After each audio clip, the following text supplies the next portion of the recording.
যখন আমি শহরে এলাম তখন খালার বাড়িতে থাকতে শুরু করলাম। আমার খালাতো বোন যে আমার চেয়ে বয়স ছোট তার সঙ্গে একই ঘরে থাকতাম। প্রতিদিন কাজ শেষে ক্লান্ত হয়ে বিছানায় শুয়ে পড়তাম, আর সে আমার পাশে ঘুমত। এক রাতে একটু দেরি করে বাড়ি ফিরলাম। বাড়িতে ঢুকে সরাসরি বিছানায় গিয়ে শুয়ে পড়লাম। চোখ বন্ধ করে বিশ্রাম নিচ্ছিলাম। কিছুক্ষণ পর সে এসে আমার পাশে বসে নিঃশব্দে মাথায় হাত বুলাতে শুরু করল। তারপর ধীরে ধীরে পায়ের কাছে বসে শান্তভাবে পা মাসাজ করতে লাগল। সে বলল, যতক্ষণ না তুমি পুরোপুরি আরাম পাচ্ছ আমি তোমার পাশে আছি, এই বলে সে আমার পা মাসাজ করতে থাকল। সেদিন সকালে কবিতার আমি দুজনেই বাড়িতে ছিলাম। কবিতা হেসে আমার দিকে এগিয়ে এসে বলল, ভাই, যদি কিছু প্রয়োজন হয় তবে নির্দ্বিধায় বলতে পারো। সে আমার সামনে দাঁড়াল এবং আন্তরিকভাবে হাত বাড়িয়ে দিল। তার আচরণে আমি কিছুটা অবাক হলাম, যেন তার মধ্যে নতুন এক ধরনের আত্মবিশ্বাস দেখা যাচ্ছে। এরপর সে আমার হাত ধরে আলতো করে তার কাঁধের কাছে নিয়ে গিয়ে বলল, যা ইচ্ছে করতে পারো, তবে আমাকেও কিছু সাহায্য করতে হবে। কবিতা দেখতে অনেক সুন্দর ছিল, তার চলাফেরাও আচরণ আমাকে মুগ্ধ করত। তার গায়ের রং ছিল ফর্সা, শহরে থাকার কারণে সে সবসময় ছোট পোশাক পরত যা তাকে অসাধারণ দেখাত। তবে সে আমার সাথে এমন কিছু আচরণ করবে তা আমি ভাবতে পারিনি। বন্ধুরা, আজকের গল্পটা বেশ স্পেশাল হতে চলেছে। আশা করি তোমাদের ভালো লাগবে। কেউ মিস করো না। গল্পটি ভালো লাগলে দয়া করে ভিডিওটি লাইক, শেয়ার এবং চ্যানেলটি সাবস্ক্রাইব করো। আমার নাম কুনাল।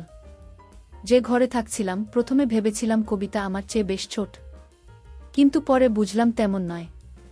আমি কাজের জন্য শহরে এসেছিলাম এবং খালুর বাড়িতে উঠেছিলাম, কারণ মা চেয়েছিলেন আমি যেন অন্য কোথাও না থাকি। মা বলেছিলেন, শহরে তো তোমার খালুর বাড়ি আছে, সেখানেই থাকা ভালো। শহরে এসে আমি একটি ভালো বেতনের চাকরি পেয়েছিলাম। খালুর বাড়ি ছোট হলেও বেশ আরামদায়ক ছিল। বাড়িতেতে একটি ছোট রান্নাঘর, একটি বেডরুম আর একটি ছোট হলো রুম ছিল। বাড়িতে খালু, খালা আর তাদের মেয়ে কবিতা থাকত। খালু গ্রামের সবার কাছে বলতেন শহরে তার বটবাড়ি আছে। কবিতা তখন 18 বছরে পা দিয়েছে। কবিতাকে আমি শেষবার যখন দেখেছিলাম তখন সে মাত্র 9 বছরের ছিল। এবার তাকে দেখে মনে হলো সে অনেক বড় হয়েছে এবং আরও সুন্দর হয়ে উঠেছে।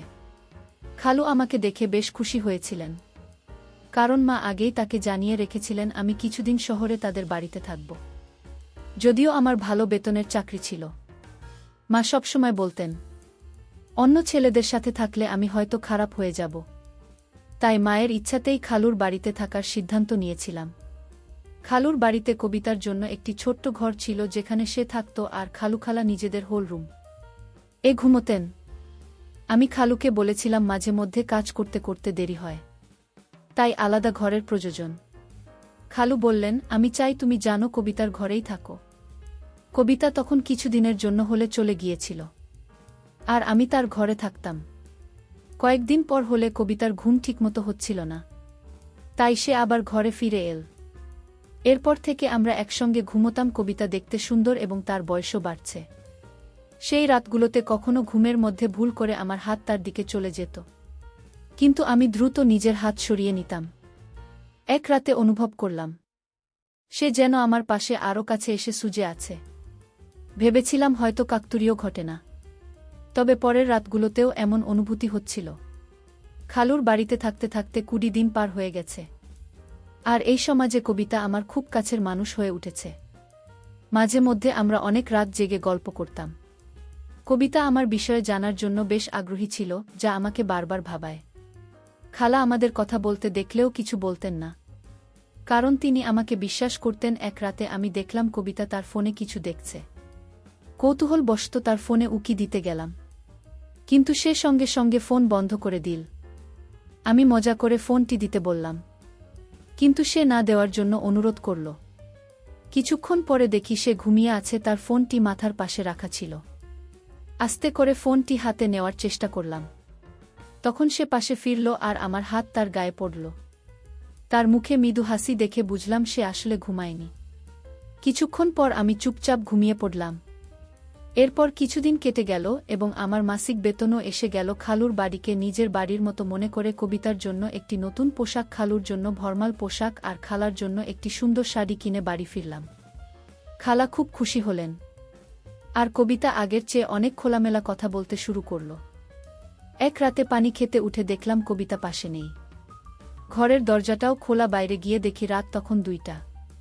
কবিতা হলে পর্দা সরিয়ে কিছু দেখার চেষ্টা করছে, কৌতূহলবশত তার পেছনে দাঁড়িয়ে দেখার চেষ্টা করলাম সে কি দেখছে। তার পাশে দাঁড়ালাম, সামনের দৃশ্য দেখে তাকে আলতো করে পাশ ফিরিয়ে ঘরে নিয়ে এলাম।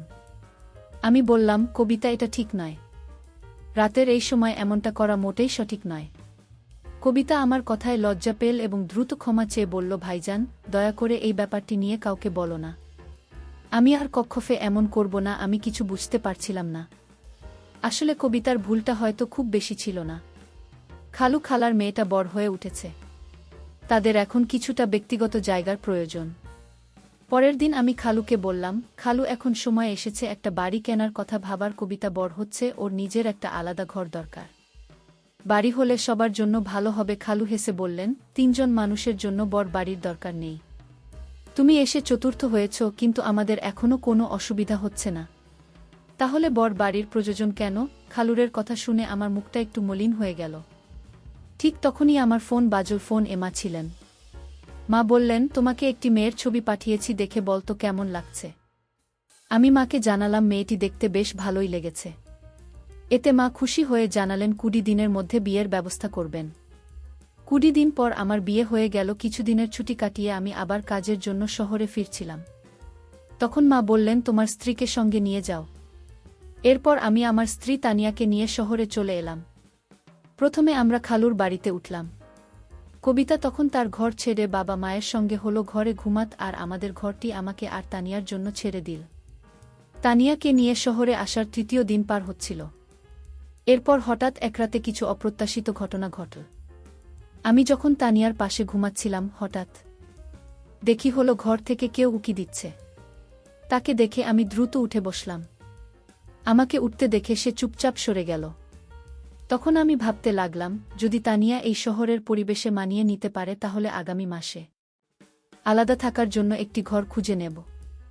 কারণ শহরে আসার পর থেকেই আমার খালাতো বোন আমাকে বিশেষ নজরে রেখেছিল। জানি না কেন, কিন্তু 5 দিনের মধ্যেই তানিয়া শহরটিকে অপছন্দ করতে শুরু করল। সে বলল, আমি এখানে বেশি দিন থাকতে পারবো না। গ্রামে থাকার অভ্যাস আছে আমার, এখানে পানি আর বাতাস কিছু ভালো লাগছে না। হঠাৎ করে এটা শারীরিক অবস্থা খারাপ হতে শুরু করল। তাই আমি তাকে গ্রামে পাঠিয়ে দিলাম। এরপর আমি খালুর বাড়িতে একাই থাকতে শুরু করলাম। তানিয়ার প্রতি যতটা ভালোবাসা থাকার কথা ছিল, ততটা যেন অনুভব করছিলাম না। বিয়ের সময় তাকে দেখেছিলাম আকর্ষণীয়, কিন্তু পরে মেকআপ ছাড়া তাকে কিছুটা আলাদা লাগল। তবে সে ভালো মনের এবং নির্ভরযোগ্য, তাই ওর সঙ্গে জীবন কাটানোর সিদ্ধান্ত নিলাম। তানিয়া গ্রামে চলে যাবার পর 3 দিনের ছুটি নিয়ে বিশ্রাম নিলাম। সকালে খালু তার কাজে বেরিয়ে গেলেন, আর খালাও প্রতিদিনের মতো অফিসে চলে গেলেন। সেদিন সকালে কবিতা আর আমি দুজনই বাড়িতে ছিলাম। নাস্তা করার পর আমি আমার ল্যাপটপ নিতে ঘরের দিকে যাচ্ছিলাম। খোলা দরজার ফাঁক দিয়ে দেখলাম কবিতা নিজের পোশাক পরিবর্তন করছে। তার উজ্জ্বল গায়ের রং দেখে কিছুক্ষণের জন্য আমার দৃষ্টি আটকে গেল। ভাবলাম, কোথায় আমার শ্যামলা তানিয়া আর কোথায় এই কবিতা? এতদিন কবিতা আমার আশেপাশেই ছিল, কিন্তু তাকে এভাবে দেখিনি।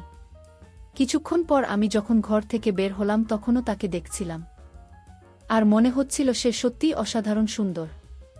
সেই রাতে কবিতা আমার ঘরে এসে বলল, ভাবি তো গ্রামে চলে গেছেন, ও এখন আমি আবার আমার ঘরে শান্তিতে শুতে পারব। সে আর হলো ঘরে শুতে চায়নি, তাই তাকে আগের মতো আমার ঘরে শোয়ার অনুমতি দিলাম। সেই রাতে ঘরে অন্ধকার ছিল। কিছুক্ষণ পর আমি শুনলাম কারো পায়ের শব্দ। ঘরের আলো জ্বালিয়ে দেখি কবিতা আলমারির কাছে দাঁড়িয়ে আছে। আমি কাছে গেলাম, কোনো কথা না বলে শার্ট খুলে রাখলাম। তারপর আলো নিভিয়ে শুয়ে পড়লাম। কিছুক্ষণ পর আবার একবার আলো জ্বালালাম। তখন দেখলাম কবিতা ছোট পোশাকে দাঁড়িয়ে আছে। তাকে এভাবে দেখে আমি একটু লজ্জা পেলাম। তারপর আবার আলো বন্ধ করে ঘুমিয়ে পড়লাম। পরের দিন আমার আরও একটি ছুটি ছিল, কারণ পুরো 3 দিনের ছুটি ছিল আমার। তখন এক বন্ধু প্রস্তাব দিল, চলো আজ কোথাও ঘুরতে যাই। দুপুরে বেরোলাম। তখনই একটি দামি ক্যাফেতে কবিতাকে বসে থাকতে দেখলাম। তার বন্ধুরা বেশ অভিযানে ছিল, আর কবিতা অন্যরকম পোশাক পরেছিল। আমি গিয়ে কবিতার সাথে দেখা করলাম এবং জিজ্ঞাসা করলাম, এটা কি হচ্ছে? কবিতা আমাকে একপাশে নিয়ে বলল, কুনাল, আমি আজ রাতে তোমার সব প্রশ্নের উত্তর দেব। তুমি এখন এখানে থেকে চলে যাও। আর হ্যাঁ, আমি না বলা পর্যন্ত চুপ থাকো। পর রাতে খালা ঘুমিয়ে যাবার পর কবিতার কাছে গেলাম এবং জিজ্ঞাসা করলাম, এবার বল। কবিতা বলল, এটা হলো উচ্চমানের জীবনের কিছু অংশ। কেন, আমি কিভাবে থাকতে পারি না? কবিতা 18 বছরের একটি মেয়ে হলেও তার কথাবার্তা এবং আচরণে এক ধরনের পরিবর্তন লক্ষ্য করলাম। কথা বলতে বলতে কবিতা আমার আরও কাছে চলে আসে। আমার বিয়ের পর থেকে আমি অনুভব করেছি যে একজন নারীর সান্নিধ্য কতটা বিশেষ। আর কবিতাকে কাছে পেয়ে আমি কিছুটা বিভ্রান্ত হয়ে পড়লাম।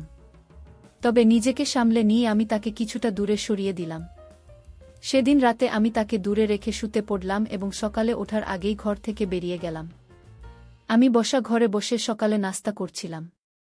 তখন দেখি কবিতা একটু অস্বাভাবিকভাবে হাঁটছে। বুঝতে পারছিলাম না কেন সে এমনভাবে হাঁটছে, মনে হলো হয়তো তার পায়ে কিছু হয়েছে। খালা যখন কবিতাকে এভাবে হাঁটতে দেখলেন তিনি জিজ্ঞাসা করলেন, কবিতা তুমি এমনভাবে হাঁটছ কেন? পায়ে কিছু হয়েছে নাকি? কবিতা সরাসরি আমার দিকে তাকিয়ে বলল, কুনাল দাদাই ভালো জানে আমার পায়ের কি হয়েছে। তার এমন ইঙ্গিতপূর্ণ কথায় আমি কিছুটা বিব্রত বোধ করলাম, কারণ আমি নিজেই জানি না কেন সেভাবে বলল। এরপর খালাকে বুঝিয়ে বললাম যে রাতে শুতে গিয়ে হয়তো কবিতার পা বিছানার কোনায় লেগে গেছে। কিন্তু সকালে থেকে কবিতা আমাকে এক অদ্ভুত দৃষ্টিতে দেখছিল। খালা কাজে বেরোলেই আমি তাকে জিজ্ঞাসা করব বলে ঠিক করলাম। তখন কবিতা বলল, আজ তো শুধু মায়ের সামনে হাঁটছিলাম, কাল বাবার সামনেও একইভাবে হাঁটব। আমি আরও অনেক কিছু করতে পারি, যদি তুমি আমাকে আমার ইচ্ছেমতো কিছু না দাও। আমি বললাম, যখন তোমার আসলে এমন কিছু প্রয়োজন নেই তখন কিভাবে তোমায় দিতে পারি? কবিতা আমার দিকে এগিয়ে এসে হেসে বলল, যা প্রয়োজন তা চাইলেই নিতে পারো। সে আমার সামনে দাঁড়িয়ে হাত বাড়িয়ে দিল। তার এমন আচরণে আমি অবাক হয়ে গেলাম। এরপর সে আমার হাত ধরে তার কাঁধের কাছে নিয়ে গেল এবং বলল, তোমার যার ইচ্ছে করতে পারো, তবে আমাকে কিছু সাহায্য করতে হবে। হঠাৎ মনে পড়ল হয়তো গতরাতে কবিতা আমার কাছ থেকে কিছু আর্থিক সাহায্য চেয়েছিল, কিন্তু আমি তখন কিছু বলিনি। এখন তার কথায় মনে হলো সে আসলেই কিছু সহযোগিতা চাচ্ছে। আমি শান্তভাবে বললাম, এভাবে চাওয়াটা ঠিক নয়। কিন্তু সে আমার কথা শুনতে আগ্রহী বলে মনে হলো না। পুনরায় আমার দিকে হাত বাড়ালো কবিতা। সে বলল, এখন আমাদের মাঝে আর কেউ নেই, তুমি যা চাও নিতে পারো। তখনই দরজায় খালা এসে হাজির। খালা বললেন, কবিতা এসব কি করছো? কবিতা বলল, আমি কি কিছু ভুল করছি? আমি ভালোভাবে বাঁচতে চাই, তাই যা প্রয়োজন সেটাই করছি। আপনি কি আপনার ম্যানেজারের সাথে এমন কিছু করেন না এবং তাতে টাকা নেন না? আমি সবই দেখেছি। আমিও চাই এই বাড়িতে নিজের উপার্জনের পথ খুঁজে নিতে। এতে ভুল কি? খালা কবিতার কথায় চিৎকার করে বললেন, তুমি একদম বোকা। বড়দের সাথে কিভাবে কথা বলতে হয় সেটুকুও জানো না। খালা কবিতার মুখ বন্ধ করার জন্য তার দিকে এগিয়ে যাচ্ছিলেন। তখন আমি তাকে থামালাম। খালাকে জিজ্ঞাসা করলাম, কবিতা যা বলছে সেটা কি সত্য? খালা মাথা নিচু করে চুপ রইলেন, কিছু বলতে পারলেন না। আমি বললাম, খালা আপনি জানেন এসব দেখে কবিতা কতটা প্রভাবিত হয়েছে। আমি এই বাড়িতে আসার পর একবার নয় একাধিকবার কবিতাকে আমার পকেট থেকে টাকা নিতে দেখেছি। আপনারা এমন আচরণ করলে কবিতাও আপনার কাছ থেকে তা শিখবে। এখন সময় এসেছে তাকে সঠিক পথ দেখানোর। খালা কবিতার দিকে তাকিয়ে বললেন, কবিতা আমাকে ক্ষমা করো। আমি আজ থেকে চাকরি আর ম্যানেজারের সাথে সম্পর্ক ছেড়ে দেব। কবিতা বলল, মা, আমি ইচ্ছে করেই এসব করেছি যাতে আপনি এই পথ ছেড়ে দেন। কুনাল দাদাভাইয়ের সামনে সব বলার কারণও ছিল কবিতাও। আমি মিলে খালাকে তার ভুলের কথা বোঝালাম। খালা আমাদের কথায় মেনে নিলেন এবং খালুর সাথে শহরের বড় বাড়িতে থাকার সিদ্ধান্ত নিলেন। খালু ছোট বাড়িটি ছেড়ে বড় বাড়িতে স্থানান্তরের কথা বলার পর খালাও কবিতা দুজনে খুশি হলেন এবং আমাকে ধন্যবাদ দিলেন। সেই দিনকে কি খালুর নিজের অতিরিক্ত সাশ্রয়ী মনোভাব কমিয়ে আনলেন। এই গল্প থেকে শিক্ষা পাওয়া যায় যে পরিবারের মানুষদের খুশি রাখা, ভালোবাসা ও যত্ন দেওয়া প্রয়োজন। যদি করো সাশ্রয়ী মনোভাব মাত্রা ছাড়িয়ে যায়, তবে পরিবারের সদস্যদের উপর নেতিবাচক প্রভাব ফেলতে পারে। পরিবারের সমস্যা এলে তা নিয়ে খোলামেলা আলোচনা করলে সমাধানের পথ খুলে যায়। বন্ধুরা, যদি গল্পটি ভালো লেগে থাকে তাহলে দয়া করে ভিডিওটি লাইক করুন এবং আমাদের চ্যানেলটি সাবস্ক্রাইব করুন। পাশে থাকা বেলাল আইকনটি চাপুন যাতে নতুন ভিডিও আপলোড হলে নোটিফিকেশনটি সবার আগে আপনার কাছে পৌঁছায়। ধন্যবাদ। দেখা হবে আমাদের পরবর্তী ভিডিওতে।